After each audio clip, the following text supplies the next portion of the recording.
Alright, so in today's episode of Can I Get This Little Davis D100 Backhoe back to working again after decades of sitting under a tree, we're going to be looking at re-O-ringing the control valves here for the little Bobcat digger. And what has happened is I got all the hoses done, so thanks to this little guy, there'll be another video on the channel on how to make your own hoses, because I had 30 of these to make between the backhoe and the skid steer. So I bought that little guy and it does a really good job. So there's a video out there if you want to see how to make your own hoses. But today we got to look at this guy, because I got the hoses on there, got it hooked up to the Bobcat, fired it up, and this thing's leaking like a sieve. Now this one was really leaking. It was just blowing out. Some of these other ones were leaking a little bit. So what we got to do is look at these spool valves, because they were stuck when I got it. So if I zoom in here, right here, you can see I pulled a couple of them out. I'll show you in a minute how easy it is to get them out. Then we're going to try to repair them a little bit to get this guy working again. So let's zoom in here and see what it looks like. Alright, so what has happened with these spools is that right here you can see where water got in there and it rusted them. Well, this is the pressure side. Up here's an O-ring, and it's a pilot actuated valve set, so there's O-rings on top if you're wondering why it's not a big old hefty seal. But this is a pressure surface right here, and it's kind of chewed up. And fortunately for me, it's not all the way through, so I think it's still going to work. But what I need to do is kind of fill in some of that pitting. Now on some of them, the O-ring areas have marks, like right there you can see. There's some marks, and I don't want it chewing up my O-rings.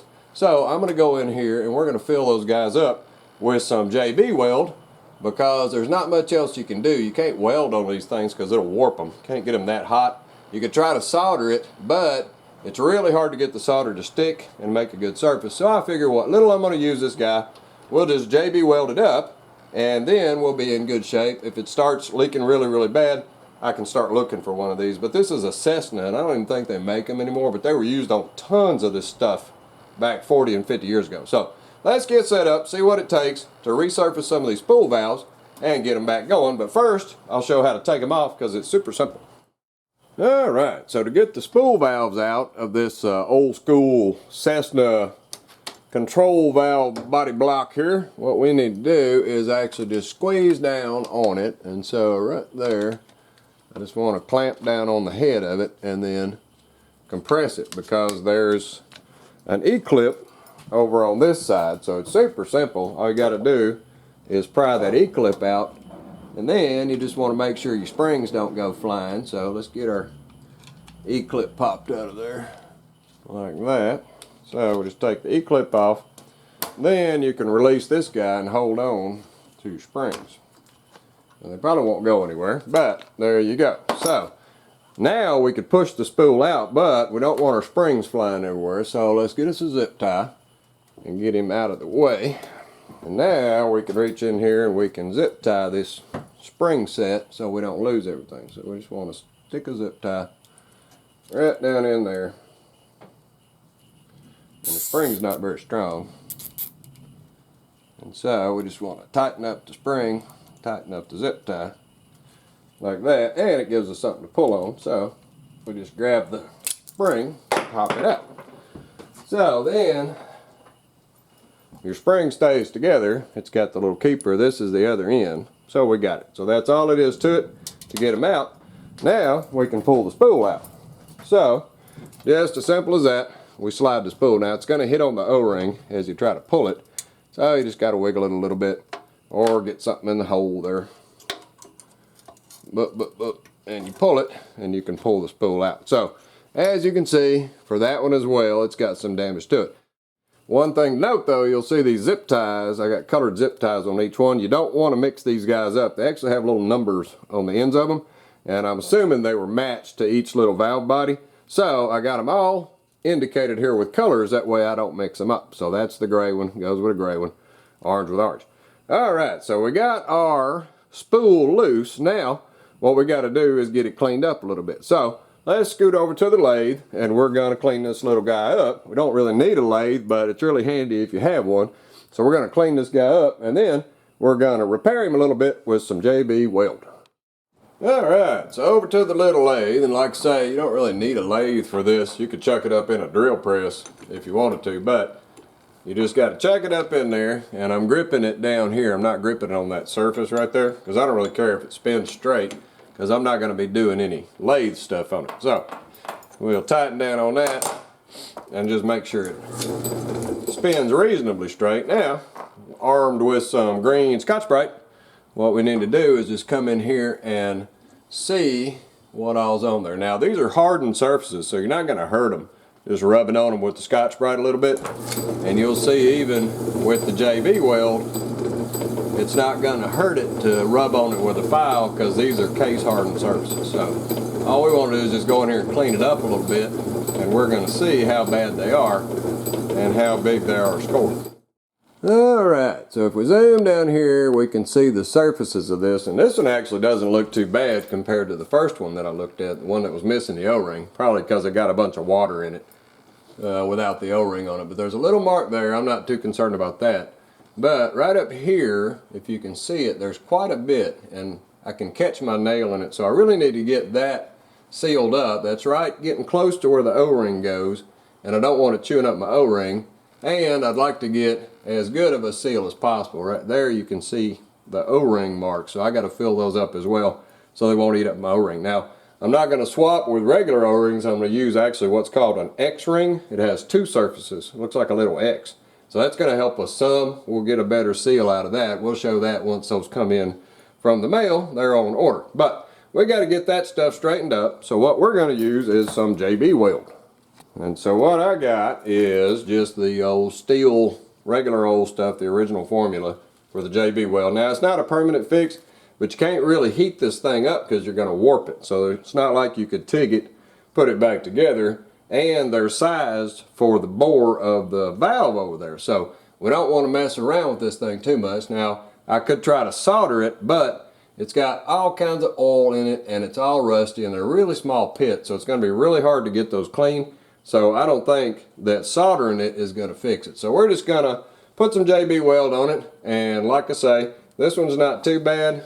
This area right here is pretty bad. The other one I'll show you in just a minute when I start sanding this stuff off. It's really bad. So we'll get a good indication of what this JB weld's going to do. So all we got to do is clean this thing up a little bit, which is the next step. Alright, so step 2, after getting it all scrubbed off with the green Scotch-Brite, I got to go in here and get the rust out. So what I'm going to do is take a little file, and like I say, this surface is hard, it's not going to scratch. But where it's gotten in there, that's all rusty. So I got to come in here and get some of that rust out of those grooves right there, so my JB weld has a better chance of sticking. Alright, so with everything filed off for step 2, I'm just going to clean it again. So I just want to get any of that rust off of it. So now, because the edges of those marks right there may be sticking up, and because this is hardened, I don't have any fear as long as you got a really new file. So get a new file. This area right here is hardly ever used because I'm always filing down here. So this part right here, what I want to do is run it across there and make sure it doesn't pull, because I need to knock those edges down a little bit. So if it doesn't pull back and forth, I'm in good shape. I'm ready to clean it up, do the JB weld. If it pulls a little bit, I'm going to have to kind of hold the file on it and get those edges down. So let's see what it does. So you can hear it kind of biting. Over here it sounds good. Right there it's biting on something. All I want to do is get those edges down. Any of those little edges right there are pulled down, so now it's nice and smooth. So now we're ready to clean it again and do some JB weld, and then we'll be in good shape. But you can see nothing came off. This is a hardened surface, so that file isn't going to hurt it as long as you're not like gouging on it. It just slides right on that surface. So now we'll clean it up and we'll mix up some JB weld, blop it on there, and then it's going to have to cure for like 15-20 hours or something. But I already got one done, so I'll show how to file that JB weld down here in just a second once I put some JB weld on this one. Alright, so armed with a little bit of JB weld mixed up here, what we want to do is just paint it on the surface there. And you don't want to make it super thick, because the more you put on there, the more you're going to have to get off. And there we go. So now that's got to sit for about 15 hours. I would suggest at least 15. probably 20, because you'll see in a minute when I start doing the other one that it's already cured out. I'll show you a trick to know that that JB weld is cured out. So let's get this guy took out of here and we'll switch over to one that's cured. Alright, so we're swapped out to one that's cured. So this has been cured probably 20 or 24 hours. And the reason why I let it cure so long, I'll show you, because I've already done this one and it worked out good. So you can see I filed it down and now my nail won't grab because this one's scored up really bad. And it's the bucket one, I believe. So what we got to do is file this stuff down. So like I say, these are hardened surfaces, so no fear, as long as you got a nice clean file. What you can do is file the JB weld down to the surface and you'll be in good shape. So we just get her spinning, and all I want to do is set the file on it using the nice clean area, and I'll show you in a minute why you want to make sure this stuff is cured out good. In case you notice it wiggling around, I'm not really concerned. I'd rather be on the non-working surface and have it wiggle a little bit, because all I'm going to do is file. But as you can see on the file, the JB weld starts to eat off. So here's how you know whether or not your JB weld is cured. So you can do a first pass there. If you can take a brush and you can brush it out of the file, like a prickle brush, then you're in pretty good shape. The stuff is cured out. Now there's always going to be a little bit that gets stuck in there. So like right there, you can see that little bitty bit. Right there, I can take it out with my nail though.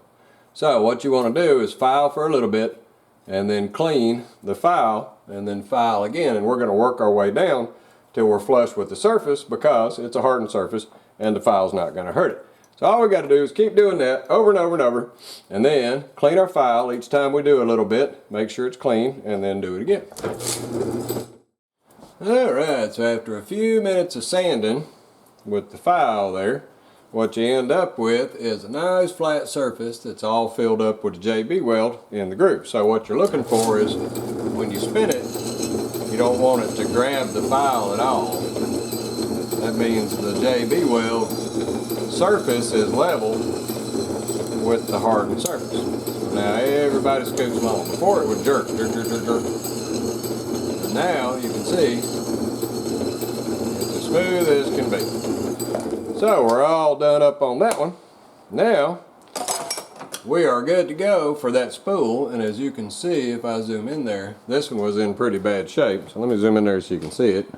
But you can see here, there was a big area right there where the O-ring was gonna get chewed up by all that. And then down here is the higher pressure area. Had a few little marks in it, so not too bad. But for this one, the O-ring was a big problem. But now it's all smooth, can't catch my nail on it.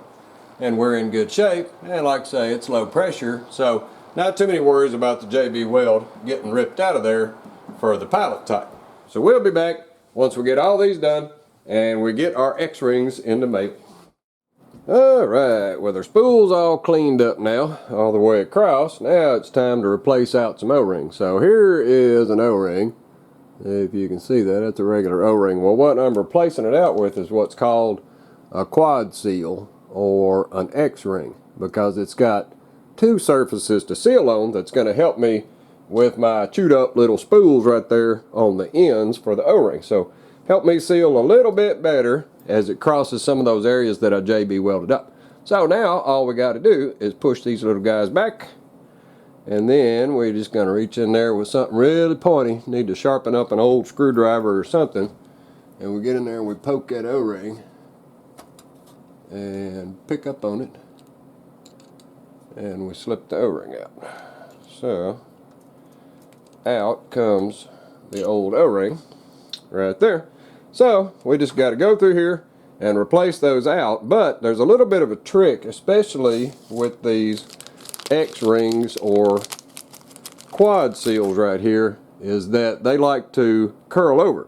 And unlike a regular O-ring, you can't have them curling over because they're actually shaped like an X. So you got to make sure when you put them in there, and it's a little bit of a trick to get them down in those grooves, when you put them down in there, you got to make sure that they're perfectly smooth, or else it's going to indicate that they're flipped over. And you'll have to take your finger and wiggle them around and get them to lay in there straight. So we'll put one in there real quick.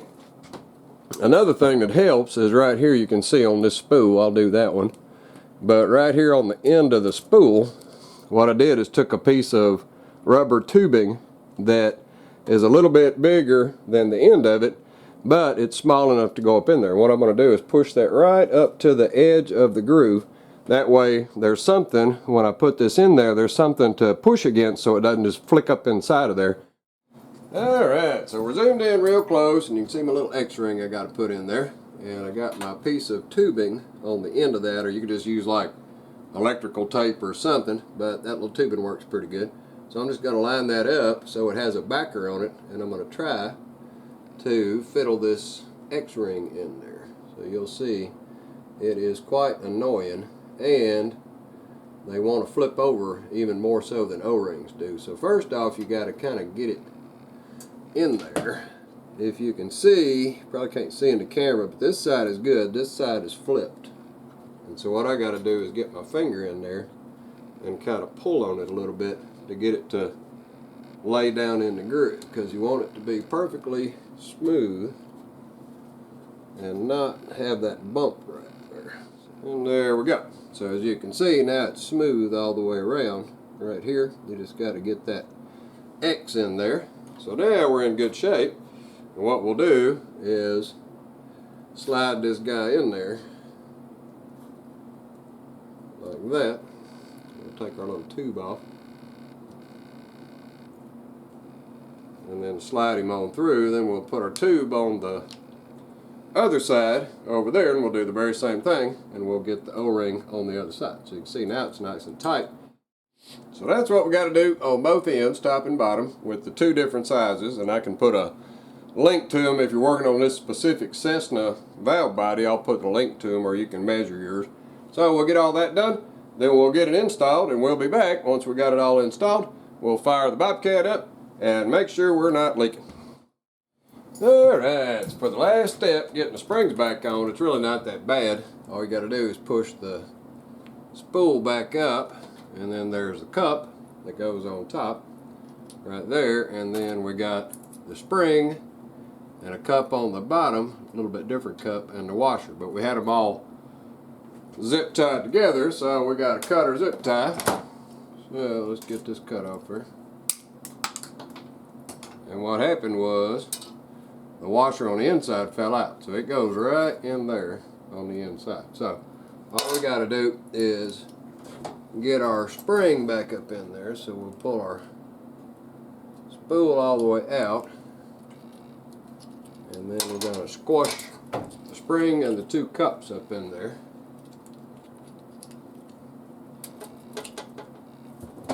Pretty easy. Then we just got to line everything up, get our spool to come back in. And get our spool back to the center, square it up so it'll go through the thing right there. Now we got to get our washer back on the center, like and on the side. Then we just push it through. Now, the only thing we got left to do is put the E-clip on there. So we just get our little clamp that we had before. We're going to clamp it on the head and push it in just a little bit. Make sure he spins and release the clamp. And there we go. So now we just got to do that 3 more times, and we'll have our whole valve block back together, and we'll take him out there and install him, and then see if this guy is going to leak anymore. Alright, so with our control valve block all reinstalled, now let's fire up the Bobcat and see if we're going to leak on these seals up here. So we shouldn't be leaking anymore. Let me get up on this guy, get him fired up. You won't be able to hear anything because it's so freaking loud, but we'll see the valves move.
all sealed up. Nobody's leaking anymore, so it looks really good.